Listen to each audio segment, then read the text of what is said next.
Hey, this is Rick Uzzi with Zecorum. Today's Tech Tuesday, and I'm here with Kevin Mitchell from Alianza. We'll be starting in just a moment.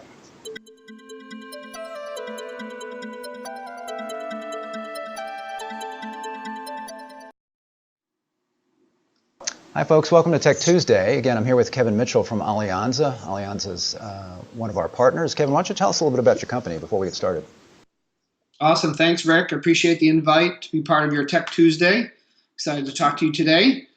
Hi, folks. My name is Kevin Mitchell. I run marketing for Alianza. I've been with the company for 6.5 years now, but otherwise been in telecommunications and especially voice over IP for the last 20 plus years. And one of the exciting things about Alianza is we're helping take voice for communications, cloud communications and voice over IP and UC for service providers and taking that to a cloud platform, cloud agility for service providers. So we work with telcos, cable operators, new ISPs, wireless ISPs, all types of service providers, new or well-established, and we either help them launch voice over IP and phone services for the very first time, or we replace their outdated or antiquated or obsolete or just inefficient system and help them deliver better margins, a better operating environment, and a better customer experience for them.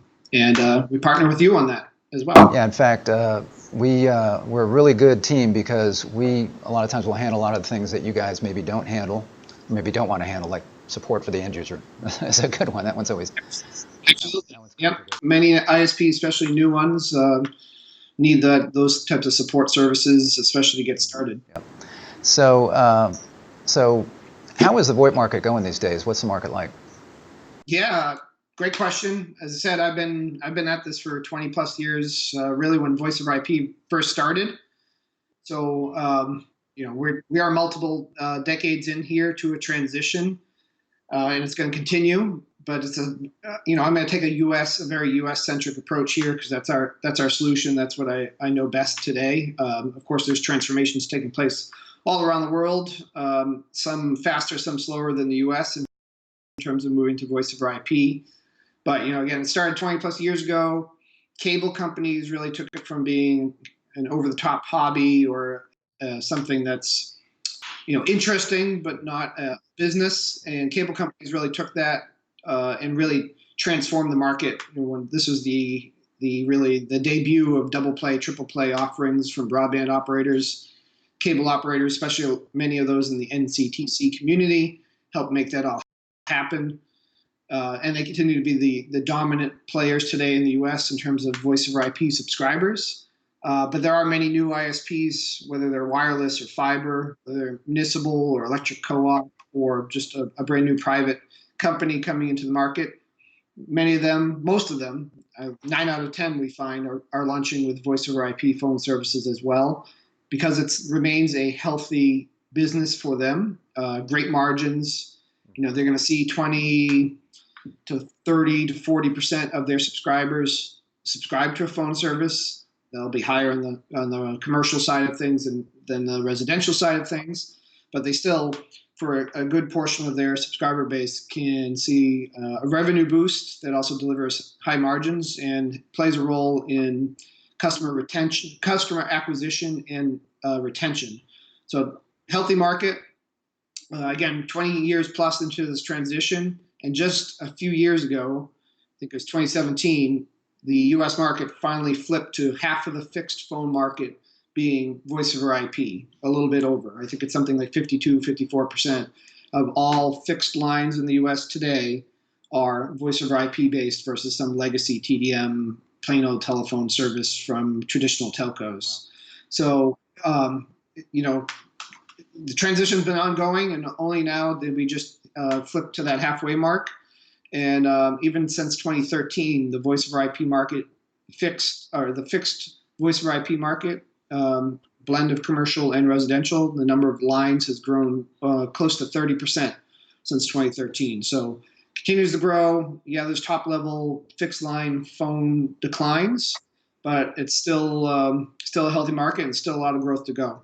Yeah, you mentioned declines because I know that it has changed a lot. I mean, And I think one of the bigger changes these days has been as customers maybe go away from landlines, they cut the cord on the landline. A lot of them are mobile phones, and they feel like that's what they can get by on. So how is it Sure. affecting things? Well, yeah, I mean, there's no escaping. If you want to pull up the slide there that we developed with actually one of our customers did a great job putting this particular slide together. Um, yeah, there's no doubt. There's cord cutters. There's mobile-only homes. There's the younger generation that doesn't know what a fixed phone is, how it Is this operates. the value of the home phone slide that we're talking about? Yeah, value of the home phone, exactly. These are some of the things that we hear, what our customers are hearing, why they continue to win, despite those trends, despite those macro trends. And we're certainly down from the high of 2000 in terms of the total number of fixed lines in the US. But again, there are over 60 million residential phone lines in the US today, a blend, most of that being voice over IP. TDM lines are churning out and either going to mobile or going to voice over IP. And again, there's net new, again, all these new ISPs are certainly coming into the market and winning customers. And some of the reasons why they win are listed here, and sometimes it's a combination of how they win. It's families that want to have a reliable 911 service, especially if they have younger kids in the home and not everybody has cell phones, or they can't trust that 911 will work because of cell phone coverage, things of that nature. So it's that reliability, security blanket type of approach. And then related to that is the dependability. So not every, when you walk into a building, walk into a home, you're not necessarily getting a strong cell phone reception, or many of our customers serve rural areas and there is no cell phone coverage where that is, and they need to be able to communicate with their neighbors, communicate with local businesses. So it's having a phone that works and dependable. When they pick up, they're going to get the dial tone. They also like it for kind of a family still way of communicating. There's also this huge onslaught of robocalls, scams that's taking place, and people don't want to give out their cell phones to many different institutions because they're afraid of getting those, or don't want to be bothered. Don't want to be looking at their phone multiple times a day because they're getting robocalls. So they let that go to the landline. And then there's some other value. There's, again, I think the residential market is something like 40% is still TDM. Those TDM networks are expensive, or those TDM plain old telephone services are expensive, clunky, not easy to use, don't have modern features like voicemail to email, forwarding, or unlimited long distance. So there's a lot of value as well, especially from service providers that are moving into rural areas, delivering ultra fast modern broadband based on fiber, and then they're delivering a very value driven, convenient, modern phone service as well. And folks are taking them up on that when they're getting that offer for broadband plus phone. And then there's especially if some people have been on have had the same home phone number for decades. Again, in a rural area, the only choice was to stick with that old telephone service. Now they're moving over towards this broadband offering from a new municipality or electric co-op or new ISP that's moved in. And there's a loss aversion. They don't want to give up that phone number that's been in their family for decades. People know how to reach them. So there's a bit of that, and they port those phone services over. So there's still a lot of value there. And again, it makes a lot of sense for service providers because of the margins that they can make from offering home phone. It seems like that was one of the incumbent telephone companies were kind of slow to react, because I remember back in the day that when you had service from the incumbent provider, you had just your basic phone line, and there was, if you made a call long distance, it cost you a fortune, and if you wanted some of the features like call waiting, those kinds of things, they charge for all of that stuff. So I think that probably helped start getting VoIP started, would you say? Absolutely. And 20 years ago, I'm sure the prices were pretty comparable to what fixed line phone is today. For legacy TDM, I mean, there's still services there, $45, $50 plus all these a la carte fees for home phone service. But many many of our customers are offering disruptive value-driven packages that are $19.95 or $24.95 or even $35.95, and that's still a great value compared to what many of the end customers were paying to their local telephone company for a less convenient, certainly not modern service. So it's interesting that on the residential side, again, we can see some of the people using cell phones, but that's not something you can do with a business. So is the commercial market a big opportunity for you guys? It's a great opportunity for us, but it's an even greater one for our service provider customers. There's even more growth in this space. Again, I said over half the overall fixed line market is voice over IP today, but it's less than that in the commercial space. Millions of SMBs in the U.S., 5-6 million, depending how you define a small medium business, and they're employing close to 60 million people.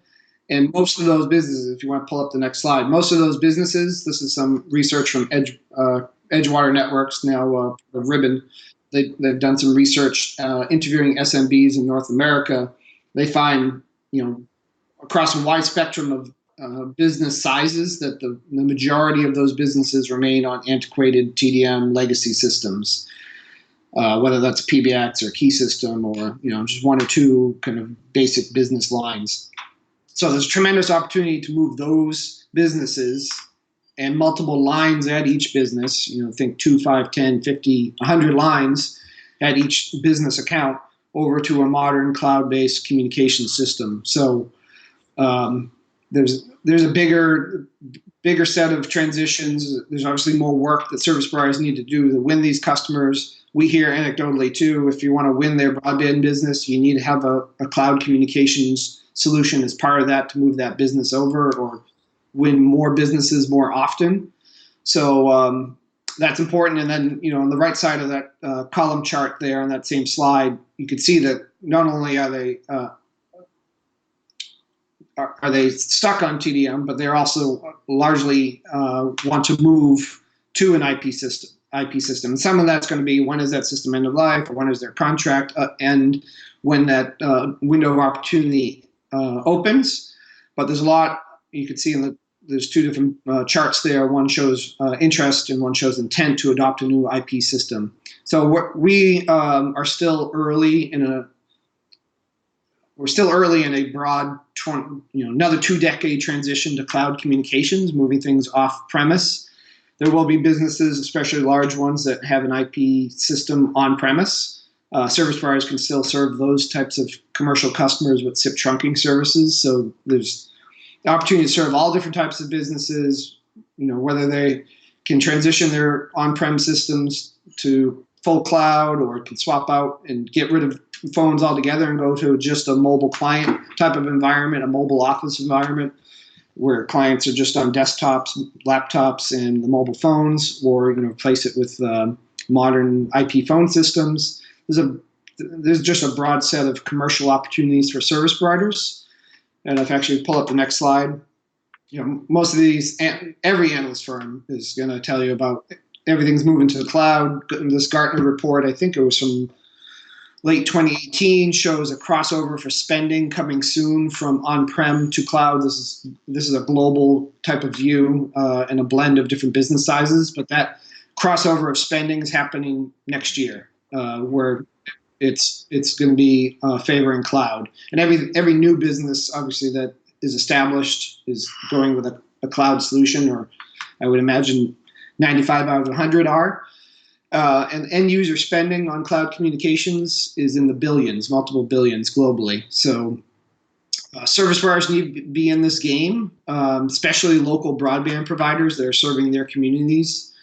They can deliver, we believe, a better overall experience to those commercial customers because they have the local engineered network that they can make sure can deliver the cloud communications, the right size pipe to those businesses. They have local support. They have local installation. They're in the community, and they can sell and support their customers better for that overall UC solution. So we say, service providers, communication service providers, whether you're telco, new ISP, cable company, don't cede this market to the UCaaS over-the-top specialists They're the ones that came out and created a lot of transition and helped lead this transition to the cloud. But there's many hundreds of local service providers in the U.S., if not thousands, that really can participate in this market as well. And the other stat I'll give you is that Frost and Sullivan, one of the leading UC analyst firms, forecast something like 42 million hosted UC seats, Unified Communication Cloud Communication seats in North America, and that's up from 8 million in 2014. So there's a big growth. And again, I don't know what that 42 million represents of the total addressable market off the top of my head, but there's still more to growth after that 42 million as well. And obviously there's different ways you talk about these. There's a lot of companies just today getting into the broadband market, as you mentioned, with some co-ops, utility co-ops, and municipalities getting into the business. So they have different ways they can do this, and of course they can try to build their own network. Or you mentioned cloud. You kind of make a distinction between a hosted white label solution and a cloud solution, which would be the way to go if you're not going to build it yourself, right? But what is the difference between, let's say, a hosted white label and a cloud-based solution like Alianza offers? Yeah, I'm glad you're listening to our distinctions. This is something that may seem very similar on the surface, and there's many hundreds or thousands of service providers today that use some type of third-party outsourced solution for voice. And every new ISP, well, not every, but again, 9 out of 10 new ISPs that are bringing phone to market are going with a white label solution, some kind of outsourced solution. But there are distinctions between, we think there are very strong distinctions, even though things might look similar on the surface for anything labeled white label or third-party type of solutions, because we think it matters who owns the software, how it was built, and the motivation and mission of the company.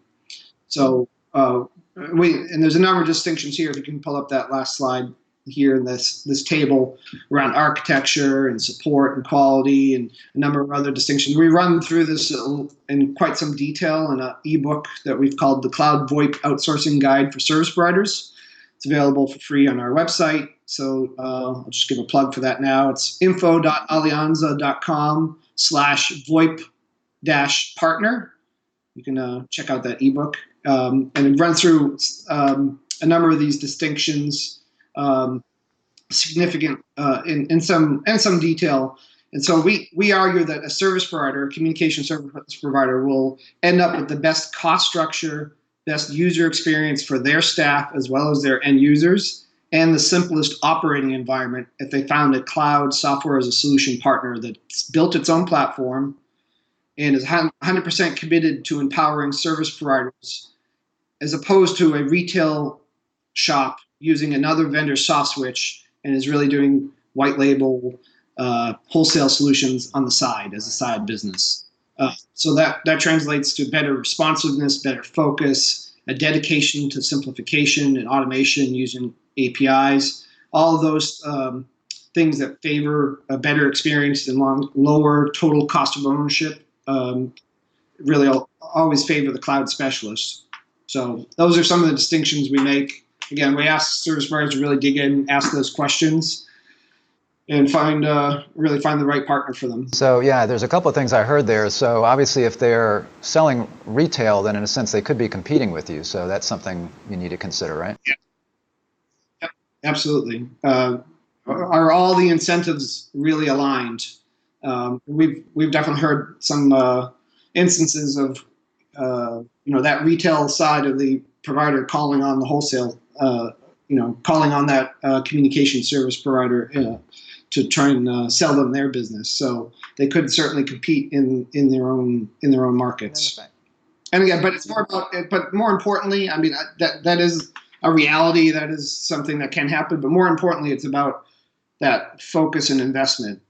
So is every single dollar invested? Is every single employee hired helping that service provider be better and succeed in the market and reduce or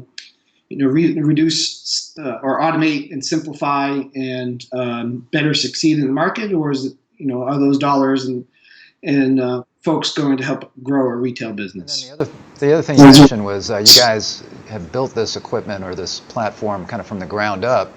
So what's the advantage there, both for you obviously, and then also for your customers? There's, like, I'm assuming, some cost advantages at both ends. Is that right?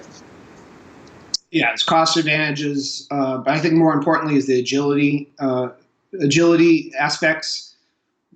We control the roadmap, and our customers tell us what the roadmap is, essentially. So we're not beholden on some other third parties upstream that have even more competing interests. And being a cloud model, the innovation's delivered simply and automatically and on a very regular cadence. So we're delivering new capabilities, whether they're operational simplification themed or they're end user new capabilities, whether it's like robocall blocking that helps folks in the residential market, or a whole set of unified communication or soft client capabilities that help our service provider customers win more customers and deliver a better customer experience. So it's that agility. Certainly the cost factors in too if you're not paying a whole bunch of third parties and then having to pass those costs on. But it's the agility and responsiveness and being able to make the changes to deliver a better platform, a modern platform too. Talking 2020s architecture, not 1990s, the kind of soft switch architecture. And you guys are not, you don't need to worry about licensing and those kinds of things that might be on a system that you bought from somebody else.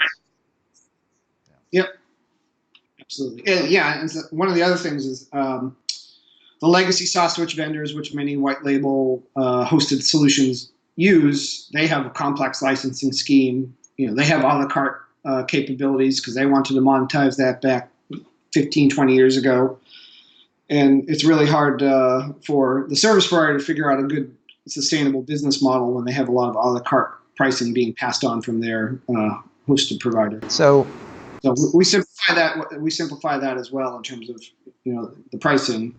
Great. So you mentioned, and we talked about the fact that somebody can build all of this themselves and try to manage it, and it's not just, I mean, they got to build the network and have the equipment and worry about phone numbers and 911 and all that, or they can have somebody else do it for them. But if they're already in that position where maybe they've built this system, they've got their own soft switch, can you guys help somebody like that? Absolutely, and we're seeing that that scenario crop up more and more, where service providers are getting their end of life notice, or they're being asked to sign the next check for the support contract, and they're like, "Isn't there a better way? Everything's going cloud. Why am I still got these boxes and blinky lights and blowing fans when everything else in my IT and infrastructure has a cloud or software as a service component or option?" So we're seeing that more and more. Even traditional telephone companies that have had multiple transitions of networks over the decades and infrastructure and vendor names. And they're thinking there's got to be a better way to recreate dial tone and also add new services and capabilities, especially to be able to serve that business and commercial opportunity. And not just cloud PBX, not just unified communications, but chat and collaboration services. Those beyond what you think of as phone and typical PBX type services.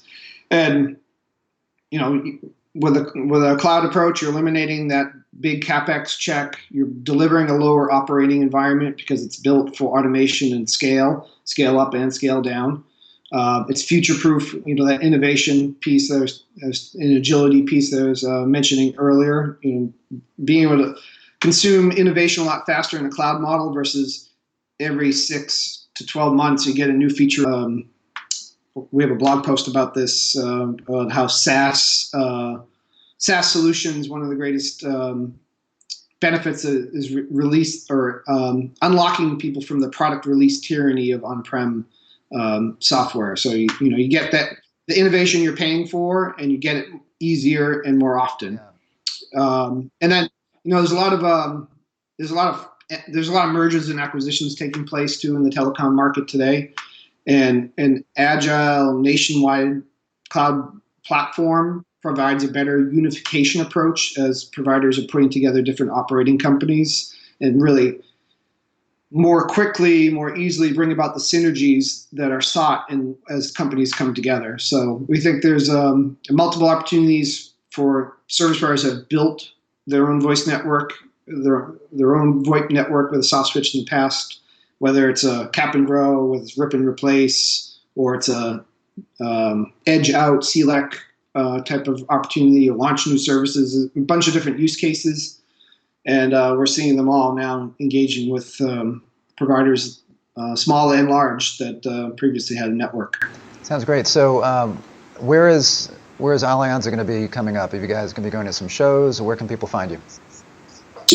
Always trade shows. We love trade shows. That's where we see our partners. That's really a lot. Not me so much, but some of the other people. Yeah. Yes, absolutely.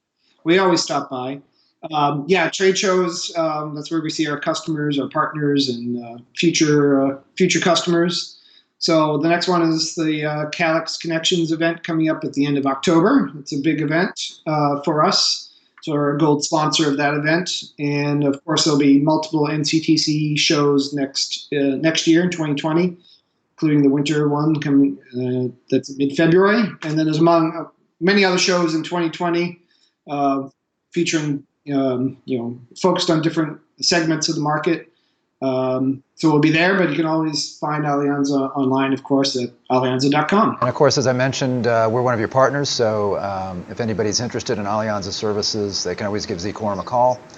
And we put the extra layer of easy on there. We put an extra easy button on there. Again, we handle support for you, for the service provider. Sometimes we'll do the provisioning of the devices, and I think our support teams work really well together when we need to escalate something to Alianza. So. Absolutely. Great partner. So thanks a lot, Kevin. I appreciate your being with us today. Thank you. And it's been fun. If any of you have enjoyed this video, please go ahead and give it a like. Click the thumbs up there. You can always subscribe to our channel and click the bell to be notified whenever we're live or post a new video. I will be back next week with a new Tech Tuesday. But again, thank you, Kevin, for being with us today. Thank you. Bye, folks. We'll see you next week.